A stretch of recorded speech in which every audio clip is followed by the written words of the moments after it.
West ইন্ডিজের বিপক্ষে 3 ম্যাচের ওয়ানডে সিরিজের প্রথম ম্যাচে আগে ব্যাট করতে নেমে 207 রানের সংগ্রহ দাঁড় করিয়েছে বাংলাদেশ।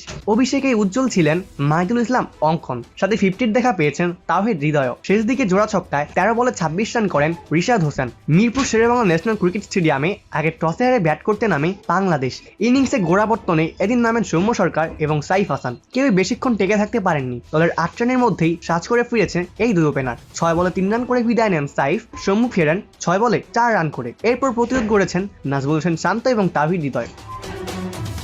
পরিস্থিতি সামলে ধীরগতির ব্যাটিংয়ে এগিয়েছেন শান্ত এবং হৃদয়। 63 বলে 32 রানের ইনিংস খেলে থামেন শান্ত। এরপর হৃদয়ের সাথে যোগ দিয়েছেন অভিষিক্ত মাহিদুল ইসলাম অঙ্কন। ধীরস্থির ব্যাটিং বিপদ সামলে এগিয়েছেন হৃদয় এবং অঙ্কন। 50 ছুঁয়েই ফেলেছেন প্রায় হৃদয়। দলের 115 রানের মাথাতে 90 বলে 51 রানের ইনিংস খেলে সাজ করে ফিরে যান তাওহিদ হৃদয়। অঙ্কন যদিও টিকে ছিলেন, দেখে শুনে খেলে যাচ্ছিলেন অভিষেক ওয়ানডে খেলতে নামা এই ব্যাটার।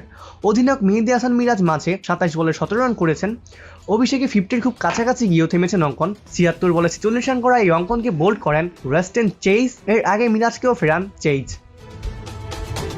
শেষ দিকে কিছুটা ঢুকেছে বাংলাদেশের ইনিংস, দলকে কিছুটা উদ্ধার করেছেন রিশাদ হোসেন। জোড়া ছক্কা এবং 1-4-এ 13 বলে 26 রানের এক বিধ্বংসী ইনিংস খেলে বিদায় নেন রিশাদ হোসেন। শেষ ওভারে তানভীর ইসলামের আরেক ছক্কায় 200 পার করে বাংলাদেশ। শেষমেশ 49.3 ওভারে 207 রান তুলে অল আউট হয়েছে বাংলাদেশ ক্রিকেট দল। 4 বলে 9 রান করে ক্রিজে টিকেছিলেন তানভীর ইসলাম। ওয়েস্ট ইন্ডিজের হয়ে 3টি করে উইকেট নেন জেডন সিলস, 2টি করে উইকেট শেয়ার করেন জাস্টিন গ্রেভস এবং ওয়েস্টার্ন চেইজ। 1টি উইকেট নেন রোমারিও শেফার্ড এবং খায়রে পিয়েরে।